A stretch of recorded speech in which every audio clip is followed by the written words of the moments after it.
El tema de hoy es Data Science y inicialmente la programación, pues ¿qué es? Es un código que se escribe en la computadora para crear un programa y buscar darle solución a una problemática.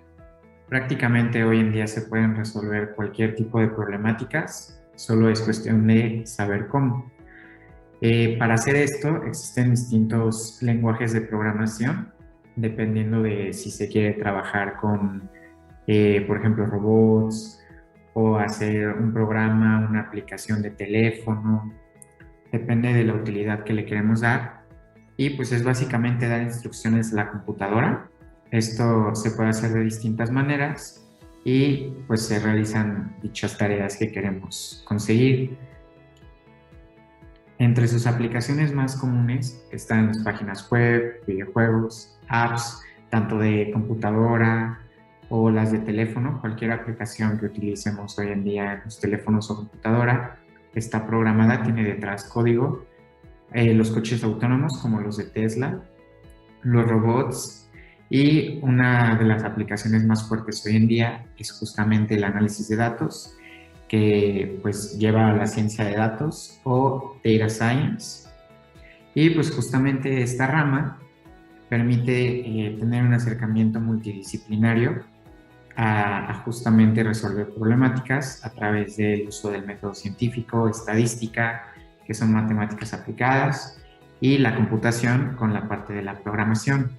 Esto lo que nos ayuda a hacer es a extraer información de grandes cantidades de datos masivas que se manejan hoy en día para justamente solucionar problemáticas que existen en nuestro entorno y poder ayudar a nuestra comunidad, ya sea con prácticamente cualquier cosa, pues podemos analizar datos para llegar a alguna conclusión.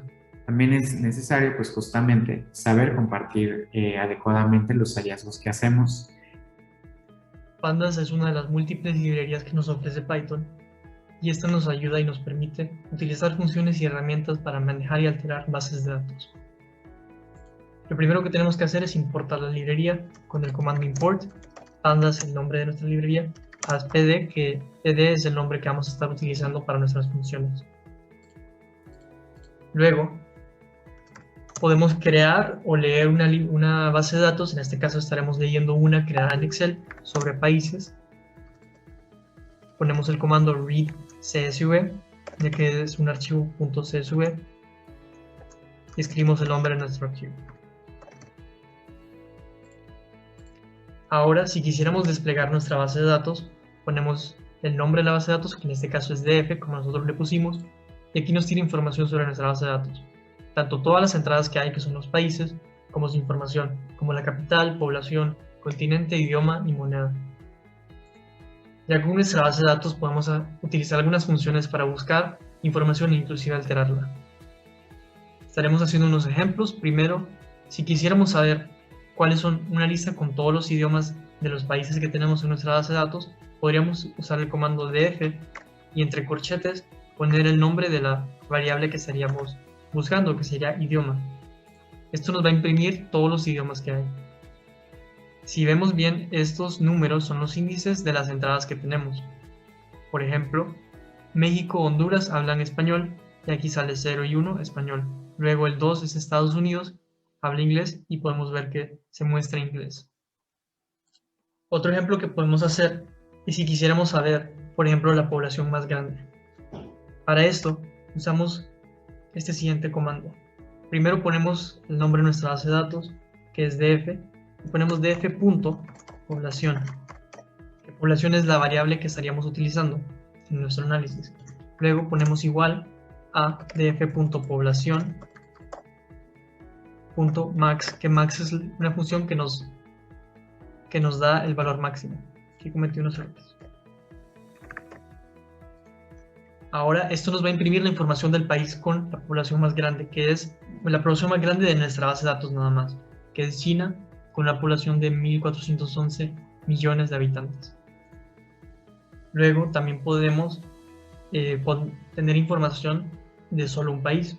Para esto hacemos un comando parecido, que es df.nombre país, ya que esa es la variable que estaremos utilizando. y ponemos igual a igual. Por ejemplo, en este caso podríamos poner México y nos daría la información sobre México, su capital, población, continente, idioma y moneda. Y esto solo es una de las múltiples funciones que podemos estar utilizando para analizar bases de datos utilizando Python. Ahora pasamos con el uso de NumPy. NumPy también es una librería de Python que se relaciona con las operaciones matemáticas. Sirve para manejar con facilidad el uso de matrices o arreglos como los que hemos utilizado a lo largo de este curso de WithCode en Python. Es una herramienta muy utilizada por los científicos de datos, debido a que trabajan con grandes cantidades de columnas que contienen muchos datos, y estas columnas vienen en formato de un arreglo. Ahora bien, para importar esta librería ejecutamos la siguiente línea: import numpy as np. Escribimos as np para abreviar la librería numpy. En Python solíamos trabajar con arreglos declarados de esta manera: x es igual a 1, 2, 3 y 4, que está dentro de los corchetes. Sin embargo, para que sea de tipo NumPy, lo hacemos de la siguiente forma: x es igual a np, que vendría a ser las siglas de NumPy, punto array, abrimos paréntesis y dentro de los paréntesis escribimos nuestro arreglo. Esto quiere decir que hemos transformado nuestro arreglo a un arreglo de tipo NumPy. Y como mencionaba, nos permite hacer varias operaciones matemáticas, desde multiplicaciones, sumas, restas, incluso se podría hacer divisiones. Por ejemplo, aquí en esta línea he ejecutado print x más y, lo que me devuelve la suma de los dos arreglos, de tanto x como de y. Por eso el primer número es 6, porque 1 más 5 me da 6. Para el siguiente, 2 más 6. Luego 3 más 7 y para finalizar, 4 más 8, 12, que corresponde a todos estos números. Y así terminamos con esta pequeña introducción del uso de NumPy. Gracias. Bueno, finalmente tenemos que un histograma es una representación en columnas de la cantidad de veces que un dato se repite. Así, los histogramas están representados con barras, como se muestra a continuación. Esta es la columna de idioma, como seleccionamos aquí, y se muestran cada barra el número de países que manejan ese idioma. Y bueno, utilizamos la misma variable antes, que se llama df. Después indicamos entre corchetes y con comillas el nombre de la columna que queremos que se muestre de manera visual. Después ponemos .ist y cerramos el comando con un paréntesis que abre y otro que cierra. Y una vez que se corre este código, pues podemos apreciar pues esta imagen que llamamos histograma, la cual está medida por 2 ejes y pues demuestra los datos en forma de columnas. También aquí podemos poner, por ejemplo, la columna de población. Y si le damos compilar, ahora se muestran datos diferentes de acuerdo a esta columna. Y un último ejemplo sería la columna de moneda. Y bueno, otra vez aquí cambian los datos. Y pues eso sería todo de parte del equipo de Data Science de WIT. Esperemos que les haya servido mucho y muchas gracias por su atención.